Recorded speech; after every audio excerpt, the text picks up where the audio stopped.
public defender is an attorney employed by the community and responsible for giving legal aid without cost to any person who seeks it and is financially unable to employ private counsel. It is his duty to defend those accused of crime until the issue is decided in a court of law. The first public defender's office in the United States was opened in January 1913. Over the years, other offices were opened. And today, that handful has grown to a network of lawyers cooperating to protect the rights of our clients.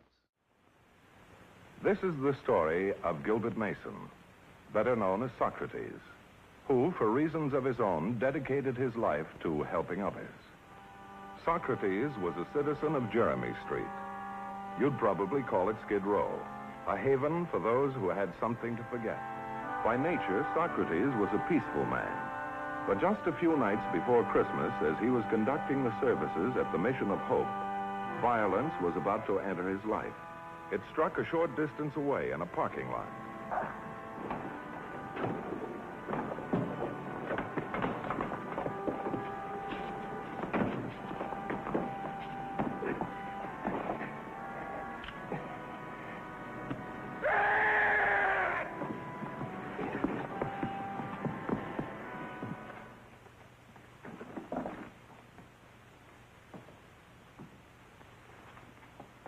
Charles, you finish the tree. I want to talk to Dolly. Dolly, where have you been keeping yourself? I haven't seen you in a long time. I've got some lambs, too, out in the back. Can I fix your plate? Oh, no, thanks, Socrates. Just want to talk to you a minute. Oh, sit down, son. Sit down. Now then, what's on your mind? Well, I've been thinking a lot about what you've been drumming at me lately. Oh, you mean about leaving Jeremy Street? Mm-hmm. And what have you decided? Well, for one thing, I'm kind of scared. You know, there's more to leaving the street than just walking uptown. The world's nothing to be frightened about, son. It's just full of people like yourself. Now, you don't really believe that. One man did. Over 2,000 years ago, old Socrates said, no evil can happen to a good man, either in life or after death. Yeah, but he never lived on Jeremy Street. That's why I want you to get out, son. Don't stay here. Don't waste all the years before you. I'm not. I'm leaving town tomorrow morning. Oh, why didn't you tell me? You'll never regret this, son. Well, that's not what Marcy said. Marcy? Yeah, I went over there this evening. Just say goodbye. How did she take it? Pretty sore. Said a bum like me keeps tumbling back to the street sooner or later. Marcy's been selling cheap hash down here so long, she's forgotten there's a decent way of life. You know, you're the only guy who ever cared whether I was living or dead. I won't forget you. Thank you. Hello, Socrates. Your name Doug Martin? That's right. You're under arrest. Arrest? What for? A man was knifed and robbed. Well, what's that got to do with me? We got a witness that says you did it. A witness? Who? Why, there must be some mistake. He was with Marcy Craig all evening. You can check on it. That's right. That's real interesting. Especially since Miss Craig's the one that blew the whistle on him. Let's go.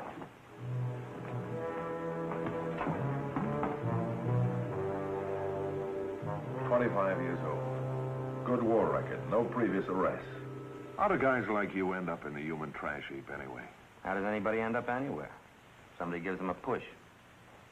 I just got pushed the wrong way. I'd like to hear about it. No, it's too old hat. Put you to sleep. I'll listen. All right. Starts out with a pretty girl. Sees a uniform and hears a band. Says she's so much in love she's going crazy. I believed her and I got married. Then came a big day. The day I came home. But since I've been away, there'd been a lot of bands. Been a lot of uniforms, too. You're right, Martin. It is an old story. But not every soldier lets one bad woman ruin his life. Happened to me twice, remember? Was a woman turned me in on this rap. According to Marcy Craig's statement, you dropped by her place a couple of hours after the robbery. You were frightened. You wanted her to hide you. Well, that's a lie. I was with Marcy all evening. Is there any reason why she'd want to see you in trouble? I don't know. When I first came to the street, she made me alone. I figured we were just friends. Maybe she thought she deserved more for her investment. Where can I find Miss Gregg? Well, first you go to the end of the earth. That'll be Jeremy Street. Then just ask. Everybody on the street knows Marcy.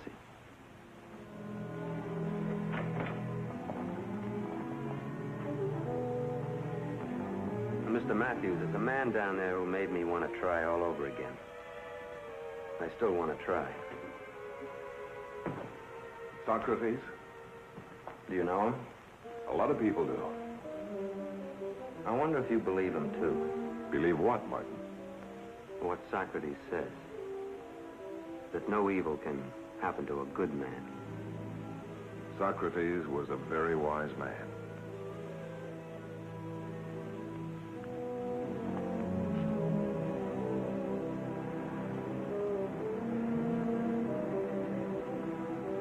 That's why I came. I thought you'd know something that might help. Suppose we find out that Marcy Craig was lying. Well, in that case, Doug Martin would stand a good chance of getting out of jail the same day. Do you think she was lying? I know she was lying. The point is, we have to prove it. I intend to have a talk with her. Mr. Matthews, I want you to stay off Jeremy Street. What? Well, I know this street pretty well. When strangers start asking questions, even you, people forget the time of day. I'd rather handle this matter by myself. Look, Mr. Matthews, I've never let you down yet, have I? All right. But why are you so interested in this Doug Martin? Because I still think he has a chance to keep his membership in the human race. During the time I've known you, there have been many Doug Martins. A man must have a pretty good reason for giving up his life to help others. Socrates, why are you down here? For 22 years, I was a teacher. 22 years, molding young minds into something with purpose and meaning. I was intrigued with the idea. So intrigued that I forgot my own son. He was well educated. He was also well acquainted with the wrong kind of people. And one night, he was killed in a drunken brawl. My only son. I'm sorry, I didn't mean to pry. I wandered around for years. And finally wound up here. Many a night I spent right here in this very alley. And then suddenly I woke up. And I realized that if my life ever had any purpose, it was in helping someone who had a chance. Well, Doug Martin still has a chance, but he'll need a lot of help. And he's going to get it, Mr. Matthews, if you will stay off Jeremy Street. Look, this is my beat. If I hear anything, I'll contact you through Charles. Socrates' intention had been to talk to the many people he knew on Jeremy Street and piece together whatever information he could, but after our meeting, he got no further than the corner.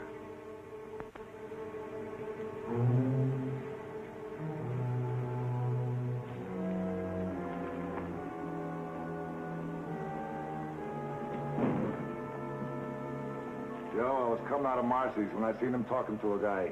What's so special about that? There was something special about the guy. He's a public defender.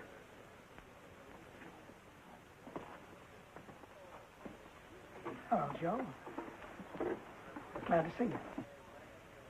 Oh, you sugar-tongued old liar. You're scared half out of your shoes. Why? Oh, why should I be scared, Joe? You tell me.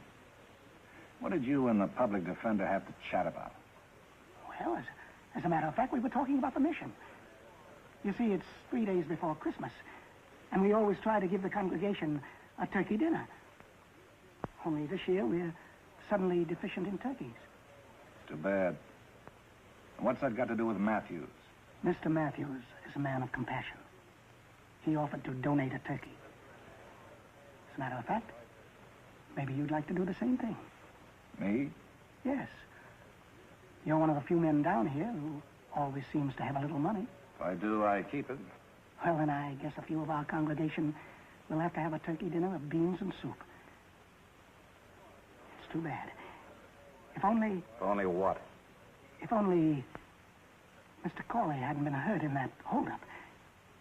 You see, he always donated several turkeys. And put the bite on Doug Martin. He's supposed to have Carly's money. Maybe. What do you mean, maybe? Regarding Mr. Corley's money, there are several people down here, Joe, whom the police wouldn't think was above suspicion, including yourself. Not me. When it happened, I was with a lady. What lady? That's none of your business. I'm sorry, Joe. And now, if you don't mind, there's still a matter of those turkeys. Sure, you can go. Socrates. On second thought, put me down for a turkey. But stay away from cops and lawyers. Thank you, Joe. Thank you very much. Joe Kelly had mentioned that he had been with a lady that night. Socrates had no doubt who she was.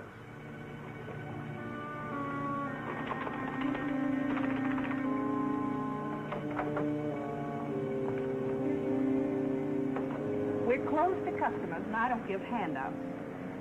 Marcy, my dear, my visit has to deal with something much more important than that. Come on. What do you want? A very wonderful author named William Congreve once made a very sage statement.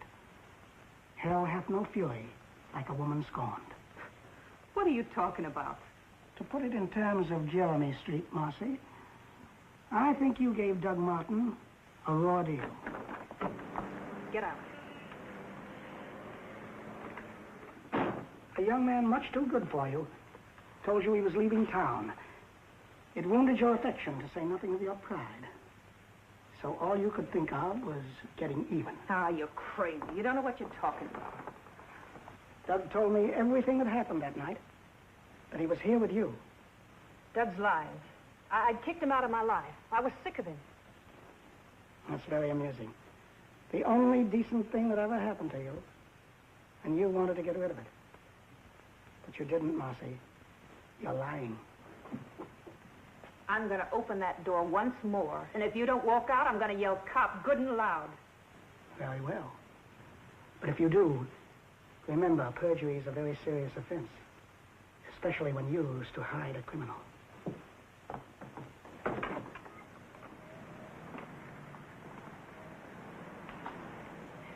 You're an old man, and one of these days you're going to drop dead. Don't rush it. Maybe you're right, Margie. I'm sorry if I made you nervous. Good night.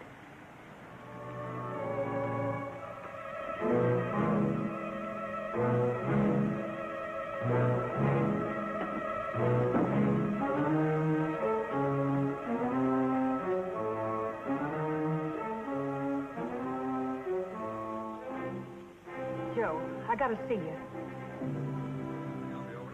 No, right away. About a guy I want to drop dead. Meanwhile, Socrates knew Marcy's threat against his life was not an idle one, but he was determined to help Doug Martin. Charles, or Dummy as he was called on the street, also went in search of information. Born without the power of speech, his sense of hearing was well developed. Even Joe Kelly's boys were aware of that. Charles!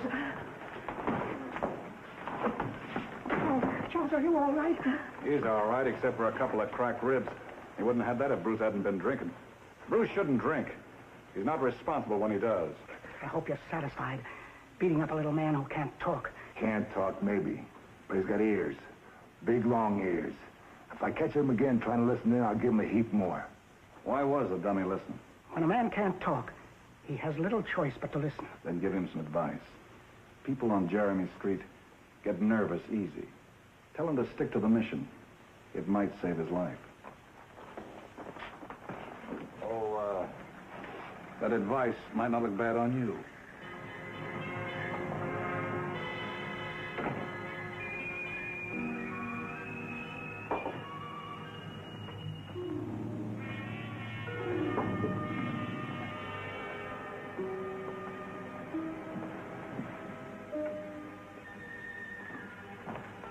Matthews, I thought I told you to stay away from the street. What are you trying to do? I understand you're planning a showdown with Joe Kelly. Not with Joe Kelly. One of these big hoodlums. He's non-compos mentis. But in my own way, I hope to gather some information. I don't like this, Socrates. Joe Kelly is hardly the formula for a long life. In Greece, when the real Socrates was on trial for his life, he told his friends that the difficulty is not in avoiding death, but unrighteousness. For unrighteousness runs faster than death. You know, during the past 12 years, we've developed quite a friendship. Don't let a hoodlum break it up. Take care of yourself, will you? I'll try. If I get any information, I'll contact you through Charles. Neither one of us can waste any time, Socrates. The man Doug is accused of stabbing died tonight. Now the charge against Doug is murder.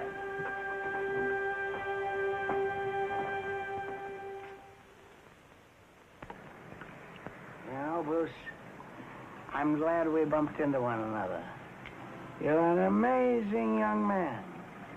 You're very nice looking. Hey, where's yours? Mine. Oh, yes.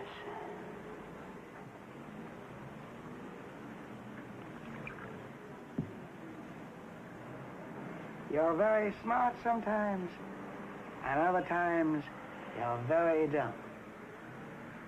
What do you mean, dumb? You know, you punished Charles rather severely for listening to other people's conversation. Would you like to hear some of the things he heard? Yeah. They say the trick was done by one of Joe Kelly's boys. In other words, Bruce, you. Me? Yeah. And it's only a question of time before the police will hear about this. They're nuts. There's some logic to their reasoning, though. They say the trick was done with a long knife. You know, you carry rather a long knife yourself. But I didn't use it. I only loaned it. Loaned it? To who? To... Hey, that's a big idea. Now, Bruce, remember, I'm only trying to help you. I've helped you many times before. It was supposed to be okay. Joe said it was okay. Marcy was supposed to fix that Patsy good. Casey's got no guts. Casey? Casey Wagner? Find him for me. I'll give him some money to get out of town. That'll get you off the hook. You stupid drunk. I want the truth. Why'd you go looking for Casey? He says I gotta leave town. Somebody knows about that last job. He's tanked. But that's the way it is. They got a line on us. I finger Casey for sure. Joe, maybe I better take it under land. If the cops know... Shut up. Who told you all this? Socrates and me are pals. He says the dummy heard that I was the one that was knifed the guy. And you told him about Casey? But he wants to help. As soon as Casey shows up, he gets the money to blow town. Guess we better deliver Casey like he asked. Joe, you don't mean you're gonna... Forget it. Nobody's leaving the street, except Socrates. And while none of us has garnered the physical riches of this world, we can all be sure to take hold of the wealth that lies with faith and hope. And now, for those of you who are here to dine, I'll sign the meal tickets.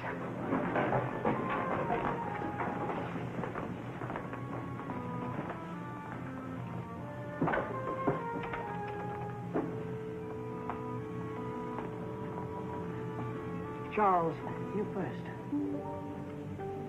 Hello, Bob.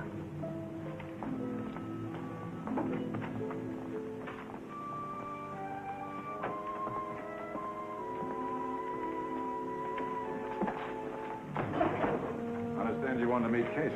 Okay. Mr. Casey, Mr. Socrates. Joe said you'd try to make a fool out of me. Easy, Bruce. This is something between Casey and Socrates. You shouldn't try to make a fool out of me. I told you this was between Casey and Socrates. For all, it's Casey's neck if the old man talks. Don't forget my men saw you here with me tonight. You'll be arrested. I gotta find you first. You're right, Joe. You're always right where a knife or a gun is concerned.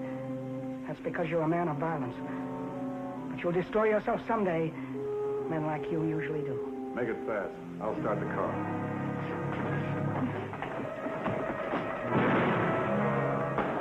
All right, put the cuffs on him.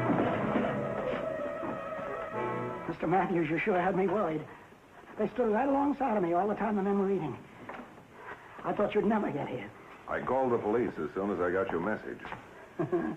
Good old Charlie.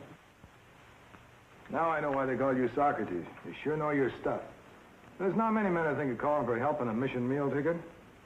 Get anything out of those men? Casey's talking already. He got shot in the shoulder and he thinks he's dying. You know, Socrates, maybe Doug Martin will amount to something and maybe he won't. But you gave him a chance. No man ever got a nicer present for Christmas. Do you think we'll be able to get him out in time for Christmas dinner tomorrow? I'll get to work on it. The judges are particularly lenient this time of year. Would you mind if I fed him some of the turkey that Joe Kelly donated instead of yours? It might taste better, in a way.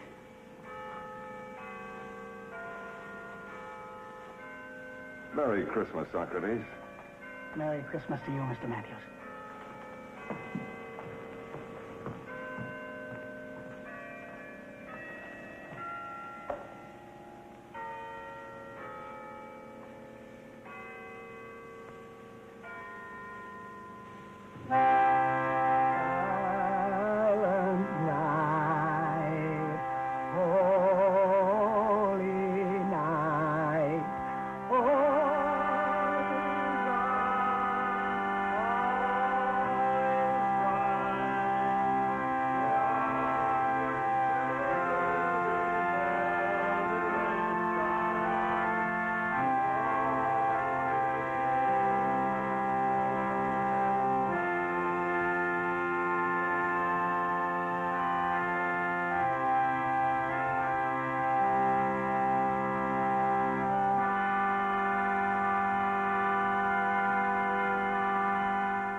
Faced with Casey's confession, Marcy Craig admitted that she had falsely accused Doug Martin. Casey was convicted of murder. Marcy, Joe Kelly, and Bruce Sherman were sent to prison for their part in the crime. As for Doug Martin, he kept his promise to leave Jeremy Street, but not Socrates. He'll always be there, waiting for the other Doug Martins who'll find their way to the street. The case you have just seen was brought to a fair and just conclusion through the efforts of a public defender. Tonight, Philip Morris salutes Public Defender Harry Hammond, Siskiyou County, Wairika, California, and his staff for outstanding achievement in the cause of justice.